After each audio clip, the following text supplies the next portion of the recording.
একদম স্বাস্থ্যকরভাবে এবং ঘরোয়া উপকরণ দিয়েই খুব সহজে বাড়িতেই তৈরি করে ফেললাম কমলা লেবুর জ্যাম। বানানো তো ভীষণই সহজ আর খেতেও হয় কিন্তু দারুণ সুস্বাদু। বাচ্চা থেকে বড় সবাই ভীষণ পছন্দ করবে। তৈরি হবে কোনো রকম কেমিক্যালের ব্যবহার ছাড়া। ভিডিওটি শুরু থেকে শেষ পর্যন্ত দেখার অনুরোধ রইল। আমি সীমা, আপনারা দেখছেন টেস্টি ফুড উইথ সীমা। তো প্রথমেই আমি এখানে নিয়েছি বেশ অনেকটা পরিমাণে তাজা কমলা লেবু। বাজারে তো এখন প্রচুর পরিমাণে তাজা কমলা লেবু পাওয়া যাচ্ছে, আর এর স্বাদ এবং গন্ধ দুটোই কিন্তু হয় অসাধারণ। আমি এখানে বেশ অনেকটা পরিমাণে কমলা লেবু ব্যবহার করছি, তবে আপনারা নিজেদের ইচ্ছে মতো এবং পরিমাণ অনুযায়ী কমলা লেবু ব্যবহার করবেন। তো সর্বপ্রথম কয়েকটা কমলা লেবুর খোসাকে একটা গ্রেটারের সাহায্যে গ্রেট করে নেব। শুধুমাত্র কমলা লেবুর যে অরেঞ্জ কালারের খোসাটা বাইরে রয়েছে সেটাই গ্রেট করতে হবে। এটাকে বলে অরেঞ্জেস্ট। এই অরেঞ্জেসটা ব্যবহার করব আমরা জ্যামের মধ্যে, তাহলে জ্যামের স্বাদ এবং গন্ধ দুটোই অসাধারণ হবে। আমি এখানে দুটো কমলা লেবু থেকে খোসাটাকে খুব ভালোভাবে গ্রেট করে নিয়েছি, আর এভাবেই গ্রেট করতে হবে, মানে সাদা অংশটা কোনোভাবেই নেওয়া যাবে না। সাদা অংশটা নিলে তেতো ভাব আসবে, তাই ওপরে শুধু অরেঞ্জ কালারের যে খোসাটা রয়েছে সেটাই নিতে হবে। তো দেখুন আমি এখানে 1 চামচ পরিমাণে অরেঞ্জ জেস্ট নিয়ে নিয়েছি। দুটো কমলা লেবু থেকে আমি এভাবে বের করে নিয়েছি। এখন কমলা লেবুগুলো কেটে নেব। তো এভাবে করে আমি কমলা লেবুগুলো ছাড়িয়ে নিচ্ছি। তবে কমলা লেবুর খোসা কিন্তু একেবারে ফেলে দেবেন না, এটাও কিন্তু ভীষণ উপকারী। খোসাগুলো সম্পূর্ণভাবে শুকিয়ে নিয়ে সেটাকে গুঁড়ো করে নিয়ে এয়ারটাইট কন্টেনারে ভরে রাখবেন, আর সেটা দিয়ে আপনারা ফেস প্যাক তৈরি করতে পারবেন। এটা আমাদের ত্বকের জন্য ভীষণ উপকারী। তো দেখুন আমি এখানে কমলা লেবু থেকে সমস্ত যে সাদা সাদা পার্টগুলো রয়েছে সেগুলোকে ছাড়িয়ে নিচ্ছি। এগুলো ছাড়িয়ে নেওয়া কিন্তু ভীষণ দরকার। এগুলো সমেত যদি পেস্ট করেন তাহলে তেতো ভাব চলে আসবে জ্যামের মধ্যে, তাই অবশ্যই এগুলোকে ছাড়িয়ে নেবেন। একইভাবে আমি সমস্ত কমলা লেবুগুলোই ছাড়িয়ে নিয়েছি দেখুন। আর এই সাদা সাদা সুতোর মতো অংশগুলো কিন্তু ছাড়িয়ে নিতে হবে। তো সম্পূর্ণভাবে ছাড়িয়ে নেওয়ার পর আমি এখানে কোয়াগুলো ছাড়িয়ে নেব। বাজারে তো অরেঞ্জ জ্যাম কিনতে পাওয়া যায়, সেগুলোর মধ্যে অনেক রকম কেমিক্যাল দেওয়া থাকে। আপনারা যদি বাড়িতেই খুব সহজে এভাবে অরেঞ্জ জ্যাম তৈরি করে নিতে পারেন, সেগুলো খেতেও যেমন টেস্টি হয় এবং বানানোটাও ভীষণ সহজ। বাজারের যে চড়া দামে আমরা জ্যাম কিনে থাকি তার থেকে খরচ অনেক কম পড়বে। তো দেখুন এভাবে আমি সমস্ত কমলা লেবু থেকে কোয়াগুলো বের করে নিয়েছি এবং বীজগুলো সম্পূর্ণ আলাদা করে নিচ্ছি। সম্পূর্ণ বীজটা আলাদা করে নিতে হবে।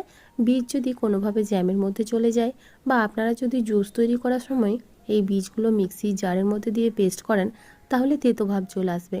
তাই অবশ্যই যে কমলা লেবুর ওপরে সাদা সুতোর মতো অংশগুলো থাকে আর বীজগুলো বের করে পরিষ্কার করে নিতে হবে। আর এই জ্যাম তৈরি করার জন্য কোনো রকম জেলিটিনের প্রয়োজন পড়বে না, আর পড়বে না কোনো আগার আগার পাউডারের।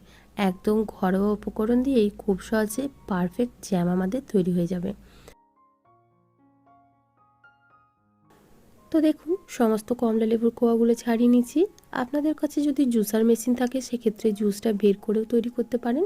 আমি এভাবে তৈরি করছি, সবার কাছে জুসার মেশিন থাকে না, তাই সহজেই এভাবেই তৈরি করে নিতে পারেন। তো দেখুন আমি বেশ খানিকটা কোয়া নিয়ে নিয়েছি একটা মিক্সিং জারের মধ্যে, তারপর খুব ভালোভাবে একটু পেস্ট করে নিয়েছি। এরপর একটা ছাঁকনির সাহায্যে সমস্ত জুসটাকে ছেঁকে নিচ্ছি। তো দেখুন এভাবে করে একটা স্প্যাচুলার সাহায্যে নাড়িয়ে নিচ্ছি, তাতে করে জুসটা খুব ভালোভাবে নিচে পড়ে যাবে এবং যে পাল্পটা থাকবে সেটা ওপরে থেকে যাবে। এতে করে জুসটা আমাদের খেতে যেমন ভালো হবে, দেখতেও কিন্তু সুন্দর হবে। তো একইভাবে আমি সমস্ত কমলা লেবু থেকেই জুসটা বের করে নিয়েছি এবং পাল্পটা আলাদা করে নিয়েছি। তো দেখুন আমাদের এখানে বেশ অনেকটা পরিমাণে জুস তৈরি হয়েছে। এখন চলে যাব জ্যাম তৈরি করার জন্য। এখন একটা মোটা তলযুক্ত কড়াই ব্যবহার করছি জ্যাম তৈরির জন্য। সমস্ত জুসটা যেটা তৈরি করে রেখেছিলাম সেটা ঢেলে দিলাম। এখন ফ্লেমটাকে হাই করে দিয়ে ফোটার অপেক্ষা করব। দেখুন এভাবে ক্রমাগত নেড়ে নেব এবং ফোটার অপেক্ষা করব। মোটা তলযুক্ত কড়াই ব্যবহার করলে জ্যামটা খুব তাড়াতাড়ি নিচে ধরে যাবে না, আর একবার যদি জ্যামটা নিচে থেকে ধরে যায় সেক্ষেত্রে স্বাদ এবং গন্ধ দুটোই নষ্ট হয়ে যাবে। যেহেতু বেশ অনেকটা পরিমাণে জুস রয়েছে তাই ক্রমাগত নাড়াচাড়া করে হাই ফ্লেমে দিয়েই ফুটিয়ে নিয়েছি। দেখুন খুব ভালোভাবে ফুটতে শুরু করেছে। এখন এর মধ্যে মিষ্টি যোগ করব। আমি এখানে চিনি ব্যবহার করছি 4 কাপ, মানে 1 কেজি পরিমাণে আমি এখানে চিনি ব্যবহার করেছি। আমি 1.5 কেজি পরিমাণে কমলালেবু ব্যবহার করেছি, আর তা থেকে আমার জুস বেরিয়েছে প্রায় 1 লিটারের মতো। তাই আমি 1 কেজি পরিমাণে চিনি ব্যবহার করছি। আপনারাও এই রকম অনুপাতে চিনিটা ব্যবহার করবেন, তাহলে জ্যামটা একদম পারফেক্ট তৈরি হবে। এখন ক্রমাগত নেড়ে চিনিটাকে পুরোপুরিভাবে গলিয়ে নেব। চিনিটা গলার ফলে কিন্তু আর একটু পরিমাণে বেড়ে যাবে। এখন ফ্লেভারের জন্য দিয়ে দিচ্ছি 2টো দারচিনির টুকরো এবং যে অরেঞ্জ জুসটা আমরা আগে তৈরি করে রেখেছিলাম সেই অরেঞ্জ জুসটা। এখন ক্রমাগত নেড়ে যেতে হবে। এখন এটা মিডিয়াম টু হাই ফ্লেমে রেখে ক্রমাগত নেড়ে চেড়ে ঘন করে নিতে হবে, আর এভাবেই জ্যাম তৈরি করলে সবথেকে বেশি ভালো হবে। তো আমি মিডিয়াম টু হাই ফ্লেমে রেখে ক্রমাগত নাড়াচাড়া করে নিচ্ছি। এতে করে আমাদের জ্যামটা একদম পারফেক্ট তৈরি হবে। দেখুন, বেশ কিছুক্ষণ নাড়াচাড়া করার পর জ্যামটা আমাদের অনেকটা ঘন হয়ে এসেছে, কিন্তু জ্যামটা আমাদের এখনও তৈরি হয়ে যায়নি। এখন এর মধ্যে দিয়ে দিচ্ছি একটা পাতিলেবুর রস। পাতিলেবুর রসটা অবশ্যই ব্যবহার করবেন, এতে করে জ্যামটা দীর্ঘদিন আপনারা সংরক্ষণ করে রাখতে পারবেন। তো একটা পাতিলেবুর রস আমি এখানে দিয়ে দিলাম। দিয়ে দিচ্ছি অল্প একটু পরিমাণে ফুড কালার।